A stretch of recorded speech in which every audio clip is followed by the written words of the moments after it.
I was, going around paying my respects, saying hi to everyone, being the nice, polite little girl that I am. And Matt, she pokes me in my belly. And she goes to me, is there anything in there yet? I greet her, just to kind of say hi, how's things, how's life, how's everything going? We moved on to, yeah, I'm good, blah, blah, blah. And she's like poking me with her two fingers like this. Anything in there yet? I was shook. I did not respond. How do you respond to something like that? That's toxic South Asian community where they think that they have the right to say anything to anyone and do anything to anyone, which needs to stop.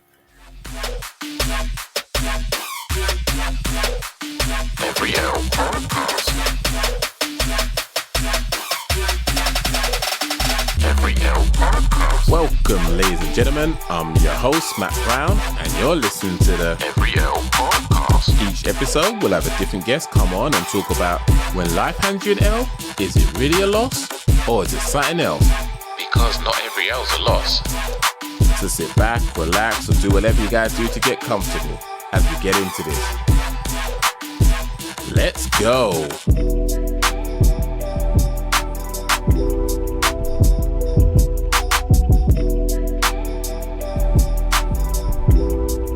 Welcome everyone to another episode of Every L Podcast, where we get a guest on, we talk about things that have happened in their past, where it may have been a bit of a low point, and ask them, how did they navigate that? How did they feel? What was going on? What support do you have available? And so forth. And ultimately come to a conclusion, ask them, if it was an L, or if it wasn't an L, what was it? What did you gain from that experience? And people will tell you various different answers depending on what their situation is. And that's what the beautiful thing about this podcast is. It's not about everyone's going to get the same answers every single time, because we're all different. We experience different things at different points in our lives, and they mean different things to us. And that is okay. I am honestly grateful to every single person that has shared stories on here, because I understand that depending on your background, your culture, the people, the circles you're running in, you could feel judged by the things that you share. And unfortunately, that pressure shouldn't be on you. You should feel liberated by being able to share these stories, and your friends should be able to comfort you now knowing a little bit more than they previously knew about you. And I'd like to encourage every single person to find someone in your circle that you can talk to and reveal a little bit more about yourself. And they should be able to just reciprocate that. And if not, just be able to comfort you and let you know, thanks for sharing. I love you even more now. And that's my hope for this platform ultimately. And this person I have on, oh my gosh, I'm gassed. I have spoken to him for a long while now, and we just seem to hit it off. We just got very similar sense of humor. She's old like me, so it's easier for that. But I just like how people can be open and honest when it's challenging to be so, when you've kind of gone through certain things. But this person kind of goes against the tide when it comes to their culture and talking about certain topics.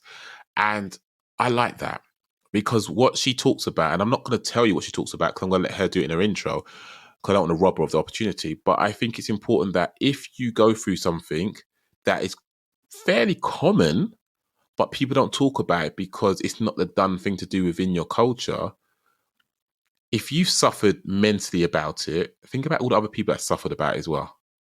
There's comfort in sharing things to the right people, let's be honest, not to the wrong people. But when you share it to the right people, there's healing, there's progress, there's acknowledgement, there's comfort, there's strength, there's joy, there's laughter, there's healing. And that's what it's all about. So right now, I'm going to say I have a fantastic individual. Her name is Asiya. She is a beautiful human being. She's fantastic at what she does. And I love what she's about. She's passionate. She's compassionate. She is empathetic. She's humorous. She's human. These are all the things that I can say that she is right now, because I've experienced it and I love her for it. And I love her message of what she communicates to people. So thank you very much for coming on. And do you mind introducing yourself as you see fit and share what you want to? I'm actually in awe of that introduction. I'm just like, yeah, carry on. Keep it coming. Like, come on. No. I've never been introduced like that. So I'm like, yeah, I'm just like Reining it in. I will bill you. Like, yeah, keep going, Matt, keep going. Your check's in the post. Keep it at it. I'll remember that. No, in my luck, the post be on strike. They're not this week. I'll keep an eye out for it then. Yeah, I'm Asiya, and I run a page on Instagram by the name of Asian Miscarriage Hub. And I talk about the taboo and stigmas surrounding miscarriage and infertility in the South Asian community, as it's something that is just not spoken about enough. And I feel like we need to be supporting the community more in situations like this, where the support is very limited. That was very short, sharp, and to the point. How do you come to making that page? I had my daughter after 12 years and 4 miscarriages, years of infertility. She was born at the brink of pandemic 2020. And when I initially started the page, it was actually my husband's idea. I have to give him credit. He actually said to me, why don't you start this page to give hope to women and couples? Because we struggled for so long. And we actually do have our rainbow baby. She's with us. So why don't you start a page, talk about our journey, and, let's start giving hope. I was like, yeah, fine. And to be honest, Matt, I don't really know how it took a turn to the South Asian community. I think it's when I just started sharing things. Women started messaging saying that they have been where I've been. People have said things to them that have been said to me. And then that's when I thought, you know what, actually, no one speaks about this in our community. And I think it's something that I need to build on. And that's just how it happened. But that's beautiful. And folks, you could kind of see where I got that from. She is who she is. And she realized that there was a gap, there was a void that people are probably residing in. And she, as an individual that could easily think, I am just one person, what can I do? But she just done it. And I've got to commend that. And I thank you for following your heart, your passion, and doing that, and just running with the idea. And well done to your husband as well. Thank you very much for giving that steer. And that's something I did say to someone the other day, that with this podcast, I couldn't really encapsulate what I kind of wanted for it or how I would want to present it. And ultimately, it's to give people hope that your right now is not your forever. And I'd like to think with every single episode, that is very well communicated, that things can be different to what they are right now. Just because you're on a downward trajectory doesn't necessarily mean that's where you're going to dwell. But folks, we know how it runs. I don't know much about what the topics are we're going to talk about, other than what they ping over to me. So let's see what else she said. And she said that her first L she would like to talk about is miscarriage, infertility in South Asian community. Folks, I can honestly tell you where I reside and where I used to work. Let's put it this way. I live in East London. I used to work in a place called Ilford and Seven King area. For those that don't know about it, heavily populated with South Asian folks. Love them. I've got a lot of uncles and aunties amongst them. And as I was telling Asiya earlier, is that some of them aunties and uncles are telling me that if I want to have a child and I want to have a boy child, they'll tell me some of the Kama Sutra positions to be getting my wife in. I'm telling you, when you see people of a certain age with skin hanging off their body like that, you kind of feel like, I don't want to think about you upside down in a helicopter. Like that's just not appropriate. Please stop talking to me. I just want to open a bank account for you because that's my job. But here we are, right? Here we are being told such things. But I understood that having a firstborn as a son was important to them. Having a family was very prominent in terms of what success looked like within a marriage.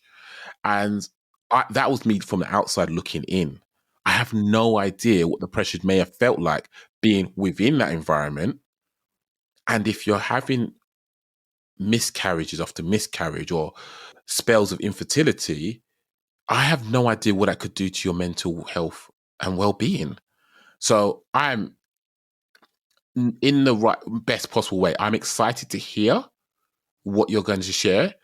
I'm sorry that you've had to go through something like this, but I'm excited to learn more so I can be more knowledgeable in such instances, so I'm able to help other people or have a more informed conversation. So yeah, please go back to where you feel it's appropriate to start, and we'll go from there. Well, I had my first miscarriage at 25. I was 18 weeks pregnant. So it wasn't even like an early miscarriage. At that point, it was kind of like, I think I would say I was a bit naive. I didn't know what was going on. And then obviously at 18 weeks, it's like full labor delivery you have to do, which obviously I went through, did it all and stuff. And, and when I look back at it now, that was very traumatic. And at that point, I didn't really realize what a big thing had happened to me. And I was told a lot of, oh, it wasn't meant to be. It wasn't God's will. You'll get pregnant again. Don't worry about it. You're still young. So, all the typical taboo comments that come with having a miscarriage. So, I just kind of went with the flow. I was just like, yeah, okay, it's fine. It happened. Whatever, I'll get pregnant again. But when I look back now, I was actually really traumatized because I remember just a few months later, just having the need to be pregnant. Like, I just need to get pregnant. I said to my husband, like, I need to get pregnant. It was just this wanting feeling the whole time. And a year later, I got pregnant again, but it was actually a molar pregnancy, which they call now, but it used to be called a miscarriage, which is known as, so there's a sac, but there's no yolk, there's no baby. So your body acts as if like you are pregnant. You get all the symptoms, you're having the sac there, you're vomiting, the whole thing. I had the whole symptoms. Went in for my 12-week scan and they were like, there's no baby. Nothing. There's nothing in there. And they were like, okay, we're just going to have to let it happen naturally. So, okay, fair enough. Started bleeding, the whole, naturally.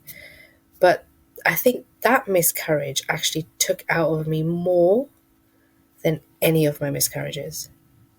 I bled for about 6 months, which then led me to nearly dying, I would say, because I'd lost so much blood. Was in and out of hospital, was being told it's okay, it's normal. And I was like, I know it's not normal because I've been through it before. So I know what is normal and what is not normal. 6 months down the line, my mum's like, I've had enough. We're not doing this anymore.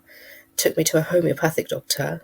And he literally said to my mum, like, she's on death's doorstep and you've brought her to me now. And I was like, oh. And he goes, she's been bleeding for 6 months and you've brought her to me now.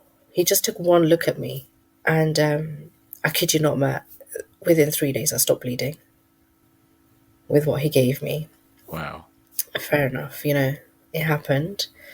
And then I kind of just started to think, okay, I don't want to get pregnant now after everything I've been through. But then there comes a point in your life where you're getting older and you're like, okay, things need to start happening now. So I'd say my first miscarriage was 2008, then 2009. And then I took a break, but then I wasn't getting pregnant. So the journey of infertility starts. And you're like, what's going on? What's going on? Why am I not getting pregnant? 2 years down the line, nothing's happening. And that's when, like, mentally I start getting affected. Because then by that time, I'd been married about 4 years. The questions start. And then the hospital visits, the gynae visits, all of that starts. Get pregnant in 2012. It happens. I miscarry again at 16 weeks. I'm like, okay, it's happening again. Let's go deliver this baby now. Have a DNC, remove the placenta because I can't deliver it. Body's in shock, everything. Okay, fair enough. Whatever. Kind of just try to move on with it. Don't talk to anyone about it. It's just one of those things. It's happened. No counselling, nothing. It wasn't meant to be again. The whole, you'll have another one. I'm like, yeah, I will, but internally I'm like dying. I'm crying within the walls, in my bed, not coming out of bed. It was a form of depression. When I look back at it now, it was a form of depression. I didn't want to go out. I didn't want to go to parties. I didn't want to see anyone. I was scared of the constant questions of why I don't have a child. When am I going to start trying? And why have I not had any kids yet? So when I look back at it now, I'm like, yeah, I was in depression, but I was just putting a mask on and just doing what is seemed normal in a South Asian community. I didn't fall pregnant again until 2015. My grandma had just passed away. Things were just all over the place. Didn't really pay attention to my body, didn't really pay attention to anything. And period was late. I thought probably everything that's going on, stress, lo and behold, I was pregnant.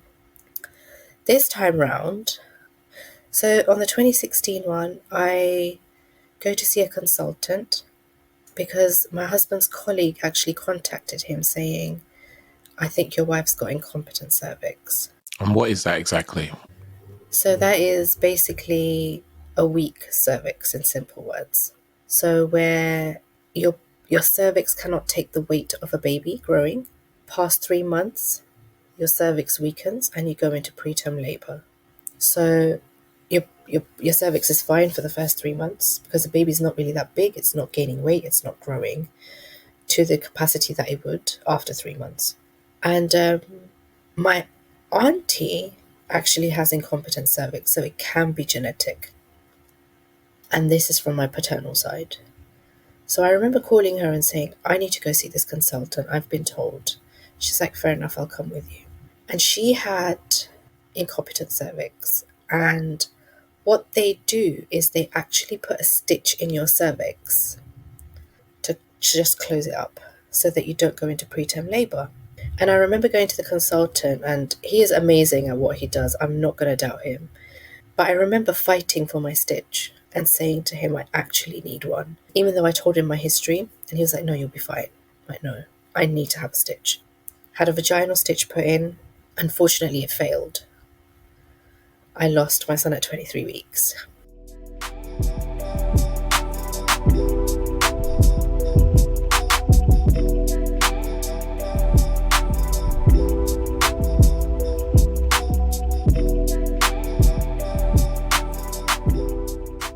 Yep, 23 weeks. 1 week away from viability.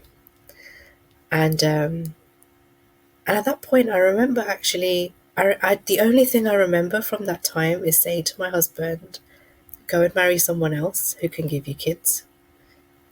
Yeah. And he was like, what are you saying? And I was like, yeah, because I can't give you kids. My body's not doing it. My body's failing me. I'm failing you. You might as well go find someone else. And after that, I actually don't remember what happened. I remember just standing there packing my bags because I was actually on bed rest in the hospital at that point. I was not allowed to get up or do anything, just to go to the toilet, that's all. And I said to him, look, it's just not going to happen. So you might as well just go find someone else. And that does happen in the South Asian community, where if the first wife cannot give children, it's quite common for the man to find someone else. And it's quite common for the in-laws to say, I'm going to find my son another wife. And where does that leave the current wife? Doesn't leave her anywhere. She's just there. So after that was said and done, your husband stayed, clearly. Yeah. He did. And then how long until you decided that you thought, let's go again? I think after that one, it took me, to be honest, I wasn't quite ready. And I said to him, like, let's give it one more shot. Now I actually know what is wrong with me in a way. Let's give it another go. And that was only because the professor who actually gave me a vaginal stitch then gave me a transabdominal cerclage, which means that they cut you open like a C-section and they completely stitch your cervix up. Okay. Call me naive here. I feel like I'm getting my doctorate right now. So, to help a cervix that is incompetent, they can put something in it to try and help hold the additional weight if you want to carry a baby. Yeah. I'm going to get a 2-1 here, right? Yeah. Then we go to this, begins with T that you just mentioned. So they cut you open. Call it attack. Attack. That's the simple. So they cut you open, and then now like a C-section. Like a C-section, and now they've done additional work in there. What is the reason for that? To just help secure, the cervix is completely shut now. Okay. They literally just leave a little gap. It's like a pinch for you to get pregnant and to have a period. That's it. So it's to increase your chances of carrying a child. Okay. Carrying a child. So when I lost my son at 23 weeks in 2016, it was in April. By August, I'd had the tack fitted in. He was like, "You need a tack." And I was like, fine, fair enough. I was actually in Turkey, Antalya, when he called me because I was like, I need a break. I was like, I just need to get away from here. I need a break. And I was like, yeah, fine. I'll come and get it done. Big surgery, C-section, the way they do it. But it was something that I suppose I was willing to do because I wanted and I was longing to have a child. But it wasn't until 4 years later I had her. So there was infertility in between that as well, where I just wasn't getting pregnant again. Was there anything different done that enabled you to fall pregnant the last time? No. I honestly thought that it was the tack that was not helping, but it was, I'd been to the gynae, I'd been, the whole doctor's thing was happening again. And it was just, and when I did fall pregnant, I just fell pregnant. And how was that pregnancy for you? Because I'm assuming with so many miscarriages prior to that, I know that for my personal journey, our first pregnancy it wasn't touch and go, but my wife got, I can't remember, it's OC is the acronym for the medical condition, but we had to get seen weekly because if my son went full term, there was a higher chance he would have been stillborn. So we had to get done, I think, at 37 or 38 weeks. I can't remember that. But that was what had to be done. And then when it came to the twins, okay, it's even more complicated because it's twins. Her pregnancy was a lot more heavier, a lot more strained. But when we found out it was twins, it's like, that makes sense. But we didn't know that prior to it. It was just a bit like, what's happened? Why is she so fatigued? Yeah. But then we had to go and get, if for people that don't know, if you're having twins or multiples, you don't go in for only 2 scans. You're going for scans every 4 weeks. If they have separate placentas, if they share the same placentas, it's every 2 weeks. You're going in for scans. So it's a lot and it's very intense. It seemed like my wife was potentially going to have OC again. So they were monitoring that. It was a lot of stuff. But as much as I could have been scared and concerned about her well-being and the babies, because my daughter was actually smaller than her brother. And it meant that if she fell outside of 20% difference in size, they wouldn't terminate. So they wouldn't stop the pregnancy to save her. They would just let it go and just leave her be. And that was devastating for us to hear because selfishly, you're kind of thinking, I know they exist. I want them. And it sounds completely selfish, especially considering talk about infertility, but I'm talking about from my perspective on our journey. But then if I'm thinking, right, I've gone through so many miscarriages, and I say so many because even one's too many, in my opinion. Yeah. And then, staged infertility where things are just not happening. And then now I'm fallen pregnant. I had my son, and at 23 weeks, 23 weeks is a long time to be pregnant and then to suddenly go, sorry. So, me recounting that, I feel like a bag of nerves. I can only imagine how you and your husband felt. It wasn't an easy pregnancy. I'm not going to lie. At 10 weeks, I had a hemorrhage. They told me she has a 20% chance of survival, the pregnancy. There was a massive clot in my sac, and they said 48 hours we'll know if pregnancy is going to go ahead or you're going to miscarry. Yeah. We were like, okay. Obviously, I was prepared. And I said to them, okay, this is happening again. I'm just going to mentally prepare myself for this now because it's happened before. I'll just deal with it when it happens. Because you've already been through it so many times. You just kind of know, like, okay, it's going to happen. My mum and dad, they kept prayers at home one day. And 48 hours later, it switched around to 80% survival and 20% chance of miscarry. How did you feel when they suddenly went from 20%? Oh, I was elated. I was so happy. But I was happy to the point where I didn't want to jinx being happy. Yeah. So I was even scared to be happy. I just kind of went, okay, thanks. And that was it. I was like, okay. I think when you go through so much, like, you're scared of jinxing it. You're just scared of having any moment of happiness that will end in like a failure or in a loss.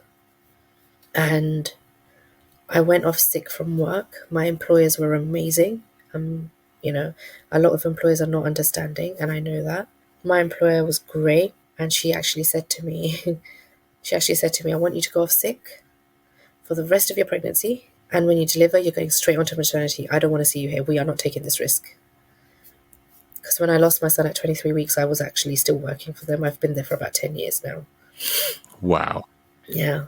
So she was like, we are not taking the risk this time. You just go on sick. I don't want to see you here. And once your sick finishes, you're going straight on maternity. So, okay, fine.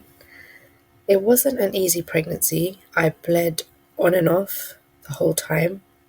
And bleeding in pregnancy is normal.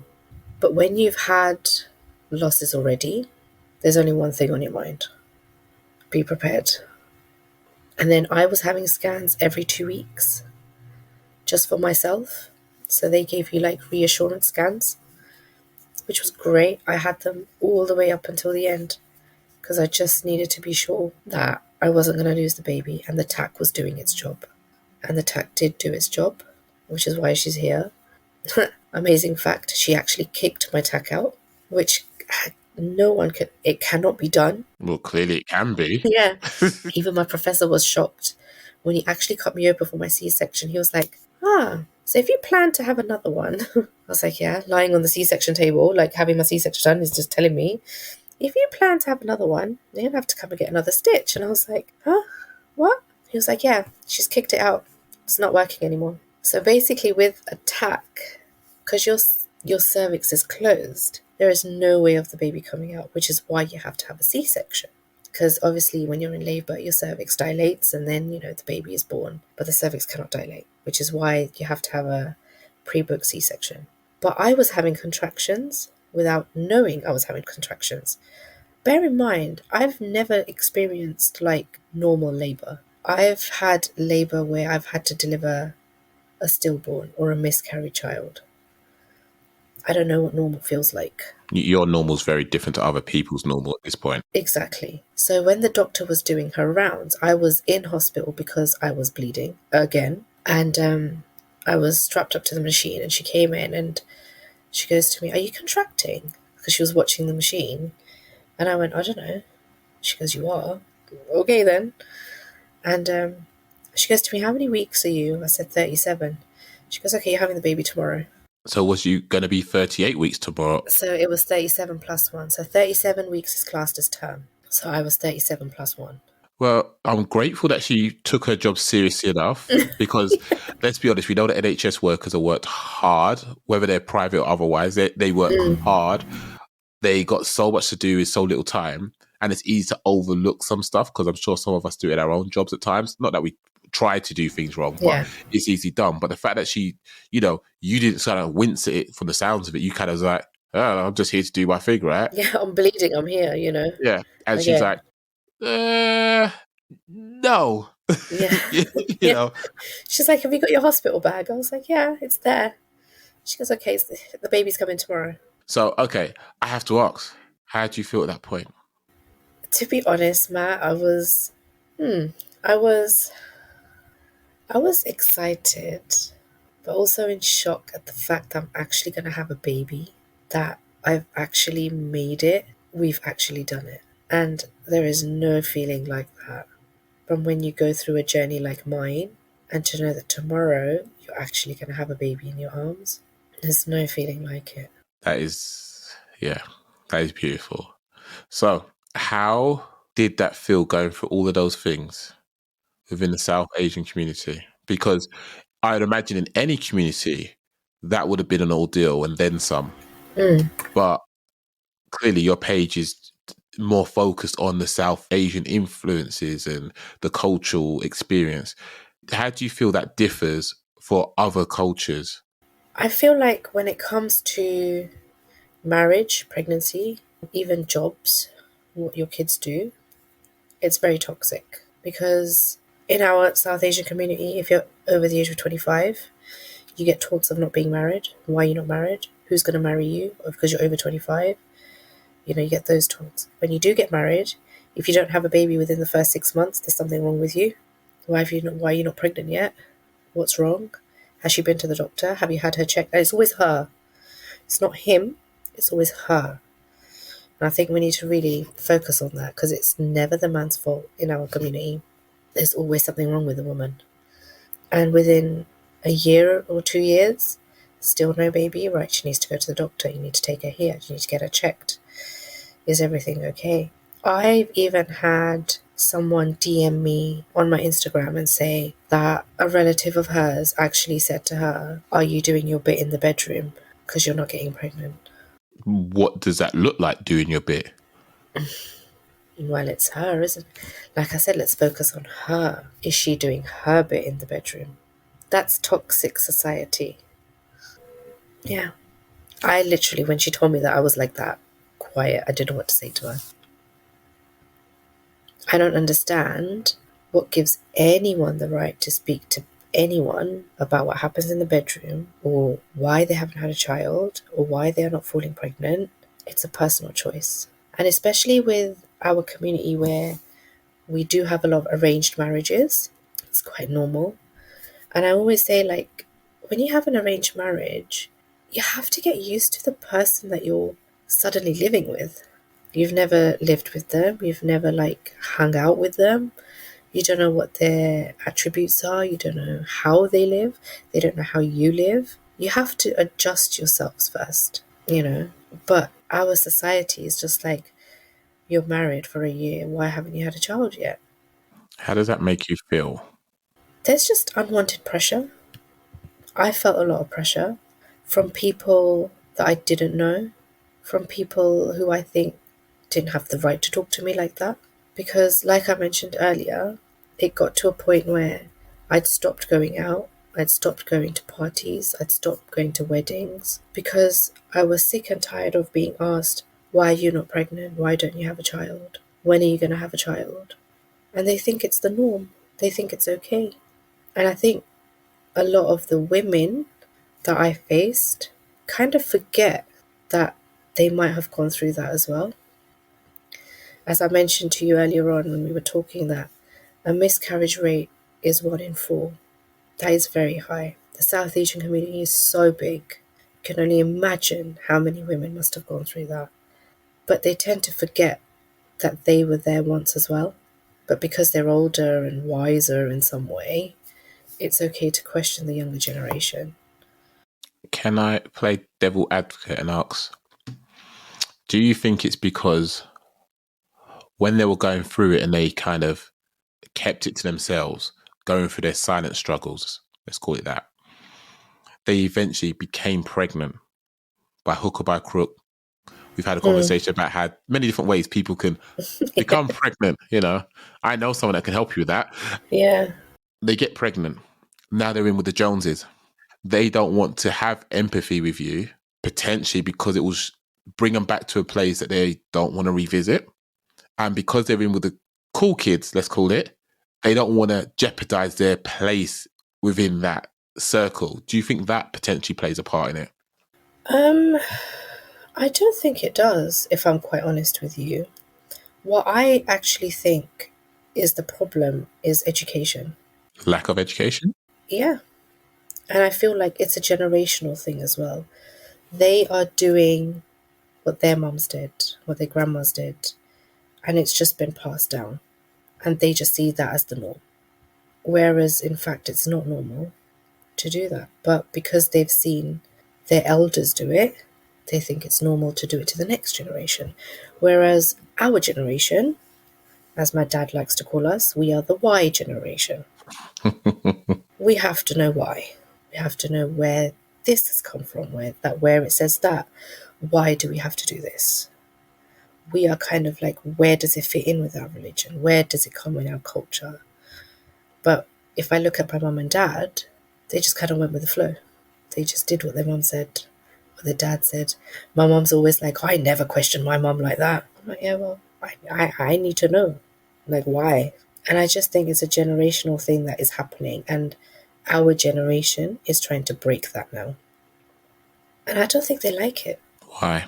Because we are obviously trying to tackle the taboos and the stigmas. We're trying to normalize these talks.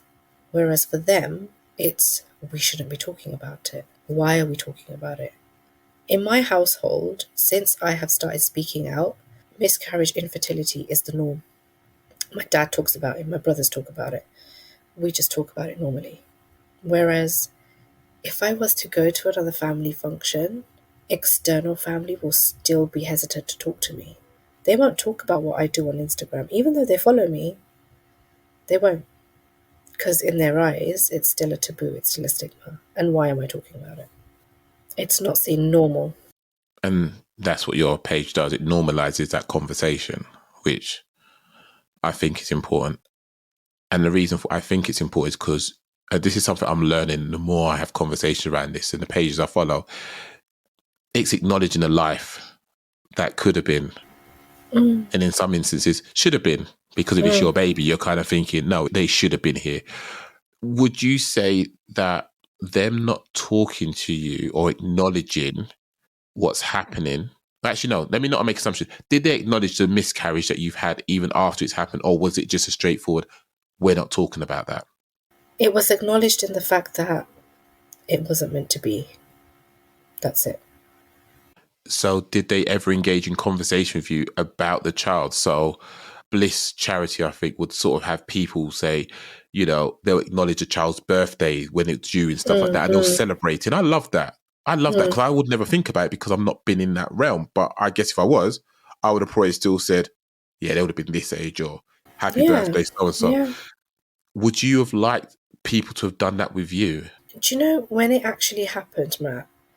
I was, sorry, I was so brainwashed in the fact that I never used to talk about my children. I never spoke about them. I never spoke about my daughter that I first lost or my two sons that I lost. I never acknowledged them because I was told it wasn't meant to be, and that's what I accepted, and I just got on with it.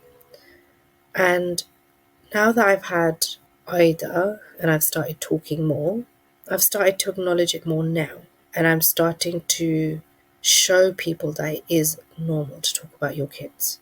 It was something I shared on my Instagram today. I don't know whether you saw it or not, but a few weeks back or a month ago, there was this big story out about when you lose a baby, when you miscarry or lose a baby, part of the DNA cells remain with you for the rest of your life, which is why we hold such a close connection to the babies that we've lost. Yeah, I did see that story today. And honestly, I thought it was because in the episode that Orla was on, where she spoke about her miscarriage, I think it was Mila Kunis, I want to say. I could be completely wrong. I do apologize if I got the name wrong. But she mentioned the same thing on her podcast where she said that. Was it Mylene Class? There we go. It was her. Completely butchered the name and made one up. That was embarrassing. So yeah, it was. It was all over. It was everywhere. Yeah, and I think that kind of education lets people know that's why I'm carrying feelings, because I'm carrying that unborn child in me still. Yeah. The DNA that should be external to me is internal to me. And this is like, I just wish people would understand that, whereas our South Asia community doesn't. So, did you react in a negative way during these ordeals? Because I hear when you said to your husband, go find someone else, because you know it's a done thing. So what you're saying in that instance, from what I'm understanding, this is not unusual. This is a done thing. Yeah. Mate, we've tried. We've kind of probably gone further than we should have tried for. Yeah. Do you know what? I ain't even mad if you walk out. I'm giving you permission. Go. Yeah. I'm not upset. Go. Because that is potentially seen as is a common thing that's happened, unfortunately to say. Did you act in an unhealthy way outside of that? Did you lash out, react poorly to everyone? I know you said you didn't leave the house much, which I can kind of get. But do you feel that you changed as a person for the worse because of what you was going through and the lack of acknowledgement of what you was going through? I don't think I did, Matt. I I think I learnt to put a mask on. I learnt to just cry myself to sleep and wake up the next day, slap a smile on, and go to work like nothing has happened. Is that good? When I look back at it now, no. But it was kind of, I wasn't allowed to be sad. I wasn't allowed to grieve the child that I've lost because it wasn't meant to be.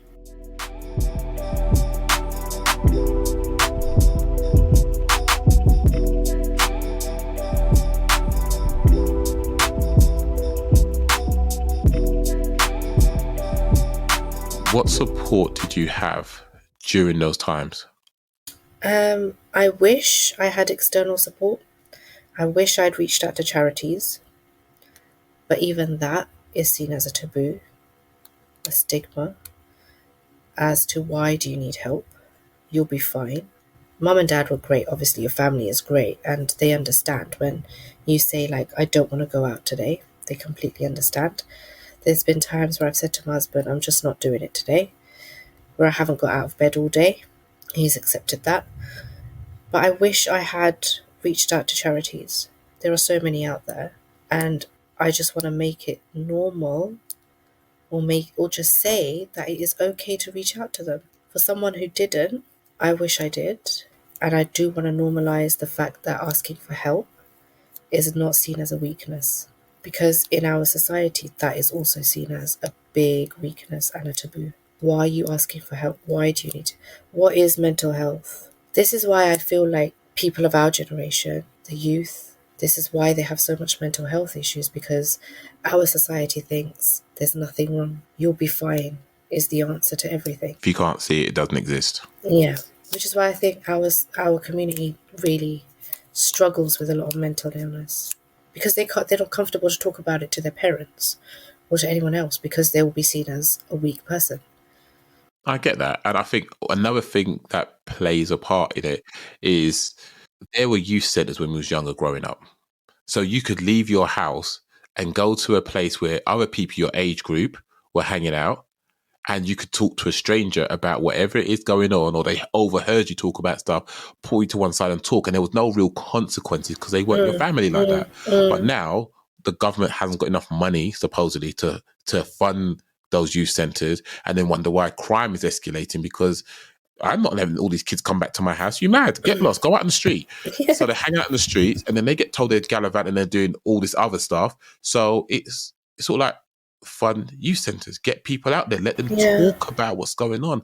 But if you're not letting them have that space to talk and express, they're going to bottle it up inside, and it's going to manifest in them having an online presence that is different to who they actually are, or how they portray themselves. Because like you said, you slapped on a face and you went out and acted normal. As far as we're concerned, I hope it doesn't happen, but our children might grow up and slap on the face, and we're thinking, oh, everything's A-okay. But then what they're doing online, which we don't have access to because they've got an alias or whatever, they're then letting this version of themselves out and about for everyone to see. But if we was able to have something in place for both our child and for us to have that safe environment, hopefully we could keep the communication channels open, which means that there shouldn't be a need for an alternative identification. I think even before we go to like these youth centres, I think it needs to start from home. The youth centres are welcoming. Charities are welcoming. They will say, come and speak to us. But until your parents themselves cannot acknowledge the fact that you do have a mental illness, it's not going to work. True. Because they need to be accepting of the fact that, yes, my child does need help. My child is struggling, or my child is suffering. A lot of the times, parents don't acknowledge it, especially in our community. And I think it needs to start from home. As good as these youth centres are, these charities are, it's great. You know, there is lots of support out there now. But until it's not happening at home, it's not going to change the youth or the generation that we're with. I'd probably say, I agree with you on that one. I think it's because obviously if you can't go home and feel comfortable, you're always going to be putting a mask on. Yeah, you're not putting a mask going outside, but you're putting a mask on when you get home and when you're around home. Yeah. I remember when my sister-in-law was pregnant with her first, and she was about to pop any day. And I hadn't been to my dad's house for ages, because they were living together. And my dad was like, why did you come over? And I literally said to him, I can't. I just can't. And that is all I said to him. And he was like, okay, I understand. That was it. Just for me to say that and for him to say, okay, I understand, meant a lot. Whereas I know that I wasn't being forced into coming over. I wasn't being told, don't be so selfish, or you have to be happy. That's your brother, that's your sister-in-law. I was happy. Of course I'm happy. I'm getting a niece or a nephew, but it makes you realize what you don't have because you've been longing for it for so long. And when it's just there all the time, it gets really difficult. And I guess it felt like it was unattainable. When we got pregnant, we suddenly saw buggies everywhere. Literally. When Yeah. when you was trying to get pregnant, all of a sudden you're thinking, where did these come from? You can see pregnant women everywhere. You know what I mean? Yeah. Left, right, and center was like just pregnant women everywhere. It's like, where are you guys signing up? I need to have the water that you're having. Well, to be fair, right, I'll tell you something crazy. So my wife and I had twins last year. Yeah. And when we announced it to people that was expecting was having twins, one of our friends was like, oh, we're expecting two. Oh, congratulations. Oh, we're having twins. So they were due like a week before us. Yeah, so I know about the water. Literally, they live like a street away from us. It's the water. It's the Yeah, water, I'm telling you. unfiltered water in this area. Yeah, literally. It's the Ilford water. I need to tell you one story. I'll go for it. I need to tell you a story. Oh my God. So I think I'd had 2 miscarriages. This is how toxic the community is, okay? This is how toxic South Asian community can be. I will never forget this story. I will always tell this story. I went to a wedding. This auntie, so-called auntie, who I do not meet anymore. I've cut her out of my life. I only saw her at weddings anyway, but I've completely cut her out. And I was, going around paying my respects, saying hi to everyone, being the nice, polite little girl that I am. And Matt, she pokes me in my belly, and she goes to me, is there anything in there yet? Sorry. So she just approached you. Yeah. You don't talk to her outside of functions like this. No. So conversation extremely limited. Relationship is hanging by a thread at the best of times. Yeah. And she just rocks up to you. Does she even greet you, or does she just prod your I belly? greet her, just to kind of say hi, how's things, how's life, how's everything going? And we moved on to, yeah, I'm good, blah, blah, blah. Moved on, and she's like poking me with her 2 fingers like this. Anything in there yet? That's toxic South Asian community where they think that they have the right to say anything to anyone and do anything to anyone, which needs to stop. How did you respond to that? I was shook. I did not respond. How do you respond to something like that? Good question. How? All I remember doing was, when I actually snapped out of it, was going to the bathroom and crying in the middle of a wedding function and saying to my husband, I'm ready to go home. And saying to him, this is why I don't want to come out the house. My husband was ready to give her one. I'm not going to lie. I back him on that, to be fair. And this is what needs to change. We need to stop giving the right to these people that they've got the right to say whatever they want and do whatever they want. Because it's not on. You don't know what's going on behind closed doors. They could have had a miscarriage. They could have had several miscarriages. They could have been going through IVF or an IUI. There's so many things. Maybe they've just found out that they can't have kids. And it's not always something wrong with her.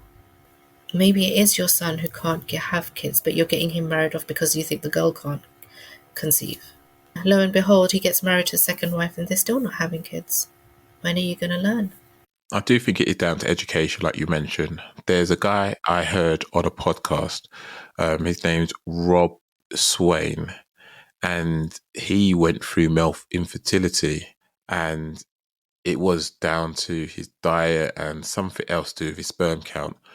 And he he sort of talks about it very eloquently. He's a white guy, and he talks about it. But not a lot of guys in general talk about these things anyway. Because as No. far as we're concerned, man, I got this down, man. I got the Yeah. stuff. You know what I mean? They're swimming. Like, they're swimmers. That's what happens, right? They can swim hard. And it's a facade. We don't know because we don't check down there. We don't check what we're eating like that too regularly. And do we go GP? Probably not as much as we should do, because it's a separate topic altogether. But women will get called into the doctor's surgery to go and have regular checkups. Men, unless you're coughing up blood, crack on, mate. Just keep doing you. And that, for me, is wrong. We should kind of work on that, because maybe we could catch things out like this earlier on when we don't need. It's a bit like having a credit score to a certain degree. A credit score, when it comes to financial responsibility and how good you are with it, may not be important if you're living at home with mum and dad. But when you want to move out and you want to get a mortgage or get a rent, that suddenly becomes important. Yeah. But if you made sure that your credit score was okay when you didn't need it, when you then do need it, you're good to go. So if you didn't know that your diet is shocking prior to wanting to have a child, and you're saying your swimmers aren't swimming like they should do, change that up so that when you do want to have a child and say she's okay, he's okay, or if you're in a same-sex relationship and you want to get a surrogate in there, you want to make sure that you've given yourself the best opportunity to get what you want when you want it. Because when a couple is going through the infertility and they're trying for a baby and it's not happening, I remember I had blood tests done, I had scans done, I had internal scans done, I had my tubes checked, I had my ovaries checked, and I had my egg count checked. I had all of that.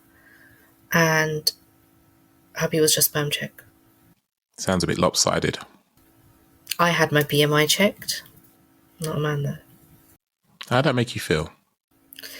Do you know what? I think I actually didn't take it that badly, because I felt like as women we can take a lot. And I think when it comes down to a man, it kind of makes them feel like less of a man, let's say, if they were to find out that something is wrong. But whereas if I was to find out something was wrong, I'd kind of take it in my stride, kind of cry for a bit, and then be like, okay, what can I do? How am I going to make this work for me? What vitamins do I need to take? What do I need to do? Da, da, da. Correct me if I'm wrong. That sounds like the brainwashing that you was mentioning earlier. But I didn't take it as you're saying. I just kind of went with it because I knew I wanted a child. I never thought of how come he's only having a sperm check. At the end of the day, I was the one who's going to carry the child, right? And what I did find out was I do have an incompetent cervix. Okay, I have an incompetent cervix. What can I do about this? Let me do my research. Let me read. Who can I contact? Da, da, da. I joined a group on Facebook with women who are with incompetent cervix. 1 in 100. You know? Okay, success stories. I need to know. Will this work? Will the vaginal stitch work for me? Will the tack work for me? There's so many stitches that I could go through those right now. This journey literally has made me half a midwife. You know what? There's a short supply, so if you just go extra halfway, would help the NHS a lot. I know. I mean, I could list all the stitches that are there, but that will take too long. But those are the steps I took because I wanted to know how this incompetent cervix was going to affect me. Was there a solution? Will I be able to have a child successfully? What are the success rates? When I had a vaginal stitch put in, the success rate wasn't good for me, whereas a tack is 98% success rate. Big difference. You know, sometimes vaginal stitch works for ladies. They've had successful pregnancies, but it wasn't for me. So what was I going to do next? So in my mind, I was already focusing on what am I going to do next? How am I going to make this work for me? And I do feel like that is because of the pressures of society on a woman. Not just in the South Asian community, but in general. Yeah. And I don't think I wanted the stigma of, yes, I know there's something wrong with me, but I have found a solution to it. So stop saying to my husband, what is wrong with her? Why have she not been to the doctor yet? Wow. Okay. That is, it's unfortunate to hear that. I can't lie. Hearing you talk about how you was kind of okay to just have them do all the tests on you, and was okay for him just to have that done. I'm ignorant. Prior to that conversation, I heard that guy for Rob talking about his different stuff. I would have probably thought, yeah, carb, just check that. But realistically, when you think about it, there's so many other components that could make up my inability to help conceive a child. But the fact that you were so okay with you having to do all this stuff and say, I'll have a cry and stuff like that. As a guy, I would feel some sort of way that my woman is feeling this way and I can't do anything about it. I can't comfort you. So I would rather be the one that's prodded and whatever else and told it's me that's done wrong. Because when you get pregnant, what am I carrying? What am I doing? I'm thinking about the baby. I want to, but I'm not. It's hard. It's hard being pregnant, I'm imagining, for all the stories I've heard about it. But when you want to help and your face is pressed up against the window and you can't physically do anything, yeah. that can be even more painful than anything else. Oh, I know how my husband struggled. I know he struggled. Whether he says it to me or not, I know he did. You know, we've been married 15 years. Congratulations. You know, and you get to know that person inside out when you've been together for that long. But as a man, he can't show his emotions, can he? Because he's a man. And that's another thing in our community is men don't cry. Men don't show emotions. So he had to be the strong one for me. It's very tough. So if that wasn't an L, what was it? What bit? I'm totally lost now. I've spoken so much. In terms of the whole miscarriage, infertility, the taboos and stigmas, if you're saying that your experience of all those difficult and challenging times of your mid-20s up until present, what is it? I got it. It's a learning journey. Okay. I learned about my incompetent cervix. I learned that there is a solution. I learned about our toxic community. But most of all, I've learned to be confident. That's beautiful. So if you could go back in time now, no matter what you say in the past is not going to change who you are and where you are today, right? You still got your beautiful family and whatever else. But what would you tell your younger version of yourself when you're absolutely, I don't know, whenever the worst part of that journey was? I'm thinking, mate, just go. Like, but there could have been other times that could have been a lot worse than that you just haven't told me. And that's fine. But what would you have told your younger self to sort of say, just hold on, or whatever you need to tell them to not give up? I think I would tell my younger self to reach out for help and speak up and don't fall for the norms of the community or the society. Do you think you would have heard yourself? No. So what would have been the best way to package that message up and present it to the younger version of yourself so that you would actually take heed to it? Do you know, I've never thought of it like that, so I don't really know. I don't know. Would it be a matter of writing it down and just leaving it there for you to see?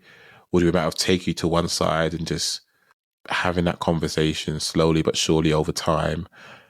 I ask because I'm very conscious that I've spoken to a lot of people in my life in general, and I know that people talk to me because I'm a stranger to a lot of people. For the most part, when I say stranger, I'm not in your life like that. So you could say what you want to say to me and I'll call it as I see it. There's no malice in it. It's like, if it's black, it's black, it's white, done. And it kind of gives you a bit of a trial run to tell me what you want to tell your significant other. But the difference is there's no feeling when it comes from me. This is me just telling you as I understand the situation. When you talk to your other half, they might say, oh, you're only saying that because back in 2012, I did this. You know, there's a lot of difference there. Yeah. So I know that some people might be going through stuff when they listen to podcasts like this, or, you know, episodes like this and other episodes, but go, oh, this person's going for that. Oh, I should tell them this. Yeah. You might have the right answer, but you might not have the right delivery. That's where I'm interested to know how you say it, because you've told me what you tell your younger self, which is important. But then if you're telling me that you wouldn't have received it, so it's like, okay, cool. Just people, whoever's going to deliver this message, just know that may not work. We need a plan B, C, D, E, and F. Yeah. What does that look like? I think I think the other thing that I would say, which I didn't do, was not give up. Because technology has come so far, just don't give up. Because that was the whole point of my page in the first place, was to give hope that 12 years down the line, I have my rainbow, I have my baby. And yeah, it was blood, sweat, and tears, but I never gave up.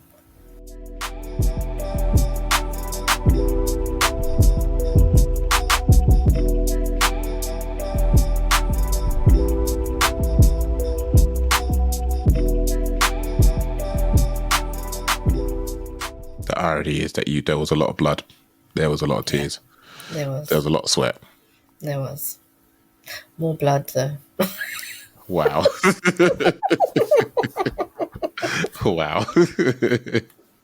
So that it's unfortunate you had to go through all of that, but I am really, really encouraged by the fact that you are using your voice, your platform to do what you're doing.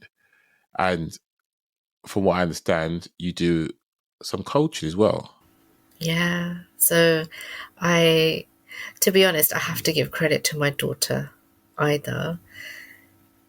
If you had asked me, actually, let me share this with you. I went to an event on Saturday, and it was like a networking day, and they were doing some icebreakers. And one of the questions was, if you have 3 kids or more, I want you to stand up.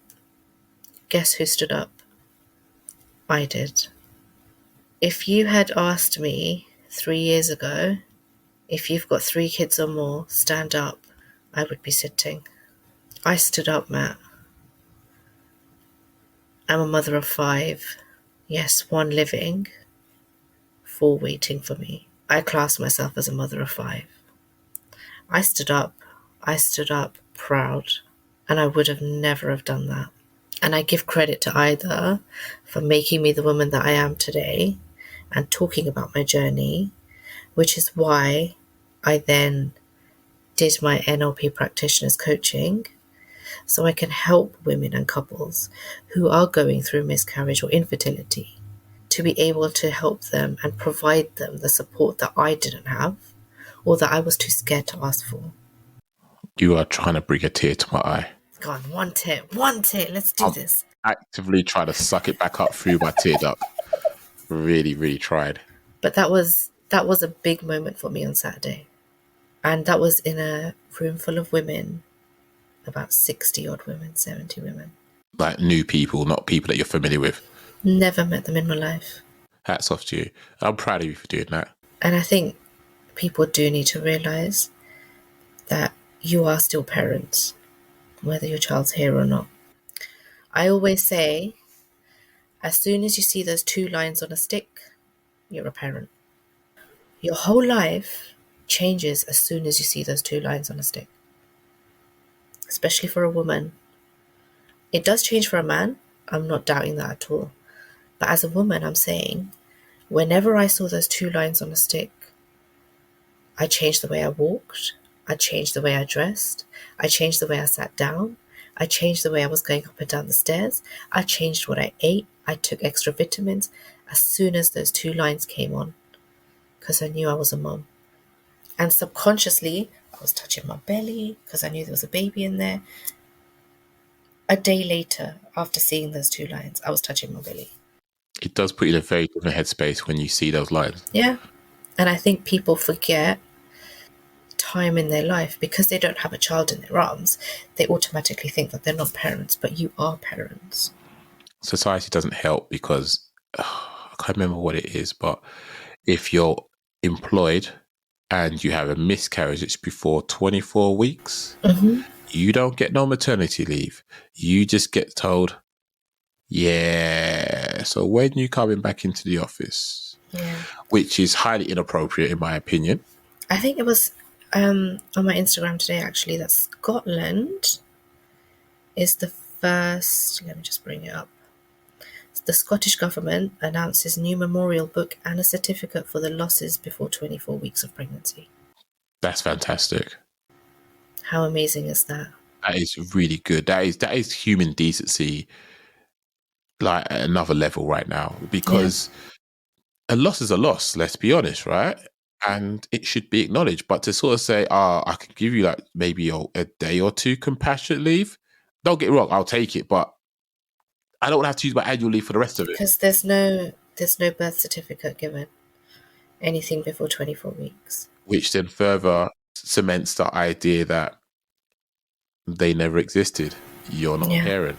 yeah. So no birth certificate, no death certificate. No baby in the arms. And that's the part where you are then carrying this child with you still, but there's nothing documented anywhere Yeah, to tell you they existed. So it's easy for you to then think they didn't exist. But I'm glad that you kind of broke through and was able to identify that you are a parent of yeah. 5. You are a parent of a teenager who is here to make I look up. good, don't I? Parent of 5. Look like a lot of makeup, to be honest, but we'll Listen, it's way past my bedtime as well. it's all right. I appreciate you staying up. No, it's fine. I'm off tomorrow, so it's okay. Oh gosh, just rub it in. But it's one of those things where hearing you say it like that, and I've heard it said by other people, but I guess because I'm not in that world, it's easy for me to sort of jump in, jump out. This is something I'll touch on very briefly, but in terms of privilege, a lot of people might say white privilege, this and so forth, and I get it. But my definition of privilege is when you can look at a situation, whether you like it or don't like it, you can decide not to engage with it because you're in a place of privilege. But when that is your reality, you don't have that privilege to walk away from it. So if you've had a miscarriage, you can't look away from that because that is your reality. If I've not had a miscarriage, I can acknowledge what you're saying, but I can then easily forget some of the stuff you said because it's not my reality. I haven't personally experienced it. So having conversations like this helps me, as selfish as it sounds, to always be mindful that other people are going through a whole heap of stuff I will Yeah, never understand. But as long as I'm aware of the hurt, the pain, the sensitivity of certain topics and how things are said and addressed, that will hopefully yeah. help the people I talk to know that I'm not there to offend. I'm there to support where possible if they need it. And I'd like to think my listeners, as well as other people who talk about the conversation after they've listened to the episode, will be able to be better equipped to hold more informed discussions around this. It's not just in the South Asian community, but other communities as well, because I think it's so important that men and women alike are acknowledged for what they go through when they have a miscarriage, have a stillbirth, because it can strain your relationship with your partner. It can strain your own mental well-being. I'm being honest, it can make you or break you. Yeah. It's as simple as that. A relationship, the miscarriage can either make you or break you. And with saying that, anyone that's thinking about phrases they may have said or poke people in the stomach and stuff like that, if you now know that someone's relationship is strained, did your comment help that to get better or to get worse?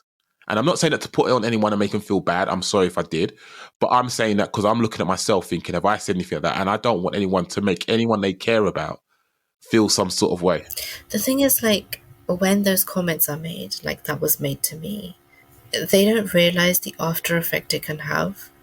For them, it was just a comment. They made it. They did it. They got on with their lives. What about me, though? I was stuck at home. I stayed home. I didn't leave my house. I didn't leave my room. I didn't leave my bed. You know, it had a long-lasting effect, and I still remember that day like it was yesterday. Even though I've come out as a better and stronger person now, but I still use that as an example because it had affected me so much that it has stuck with me. Wow. I appreciate you for sharing. I can only imagine how hard it may have been to recount some of those situations and issues. I laugh at it now, but I didn't back then. I use that as examples now of how not to treat people and what not to say to people. I still appreciate you sharing. Can be hard, can be difficult, can be challenging. I just don't see that woman anymore, so it's fine. So come on, tell us about your coaching. So I am known as a fertility coach. So that is helping women and couples who go through miscarriage or infertility, or who are currently pregnant and are anxious throughout their pregnancy. And I provide them with techniques, and we talk through their pregnancy and talk about their anxieties, and I give them tasks and techniques that will help them through it. I don't deny the fact that pregnancy after a loss is not full of anxiety, because it is. It can be very hard, but I feel like because I've been there, I can actually acknowledge why you are anxious or why you're finding the pregnancy difficult, because I've been there, done that, bought the t-shirt, read the book, but I'm here to tell you it is possible as well. That there's hope. There is hope, definitely hope. Just don't give up on it. It will happen. And where can people find you if they want to find you? Instagram is the best place. And what's your handle? Asian Miscarriage Hub. I appreciate you. So, folks, I'm going to wrap it up because of time. But I hope you've enjoyed the conversation. I hope you've learned so much about miscarriage, infertility. If any of you guys are going through stuff like that or know someone that is, please reach out. There's no harm in it. As Asiya said, that you don't want to have these avenues of support like charities and people like herself who are available and you don't use them because you're going to potentially go through stuff on your own for longer than you need to. It's not, they're not going to look down on you. Being vulnerable is not a sign of weakness. And what I find so ironic is these communities that make out that talking about your problems is a stigma, they're the ones that say, we're community, we're here to help each other. But clearly you're not, because you're telling me when I want to ask for help, it's a bad thing. So I don't get that. Don't believe the hype. Don't believe what people like that said to you. And I agree with what I heard recently, which was tradition is peer pressure by dead people. So if you are bound by tradition and feel like, oh, but we don't do that because of tradition, question why. Because things that have been put in place was put in place by a man or a woman for one reason or another. People ran with it because they thought it was the best of a bad bunch, maybe. And then as times evolved and grown on, people can then challenge that. And if it doesn't stack up to how it should do today, then you need to say, right, how can we still get the same results, but through a different method? Because unfortunately, we don't want our families to suffer, our loved ones to suffer through things that we are perpetuating that could be seen as toxic today. Asbestos was used in buildings all the time, and that was the norm. But now they'll rip it out of a building because they know it's toxic. So that could be the same thing for behaviors and attitudes towards certain things around miscarriage, infertility, stigmas, and other things that are going on. So I'm not trying to tell you what to do. I'm encouraging you to challenge what is ruining your mental health or could be a toxic environment for yourself. I'm sure you don't want to be a substandard of yourself. If you struggle to think what is a good environment for you to be in, think about this. If you've got a child or a loved one, would you want them being in that situation? And if the answer is no, you should then remove yourself from that situation and love yourself like you love them. Asiya, thank you very much for coming on. Thank you very much for sharing. Thank you for having me. It was great. It's all right. I could have gone on all night, but yeah. You really wouldn't have. I would have cut you off a long time. No, thank you for having me on. It was amazing. I really enjoyed it. That's fine. So, folks, I do hope you enjoyed this. It was very insightful for me, and I hope that if any of you know anyone's going through this, or you're going through it, or anything like that, please reach out to her. Reach out to any of the charities. Do not try and go through this alone unnecessarily if you don't have to, because there's a lot of strain on you and your partner if the partner's still around. But just be kind to yourself. The world's hard enough as it is. You don't need to beat yourself up as well. When you look in the mirror, don't just see a reflection. Look at the person that is there in front of you and just show them some love, because you deserve it. So I say all that to say this: your right now is not your forever, and there's nothing about a caterpillar that will tell you to be a butterfly. I'll see you in the next one.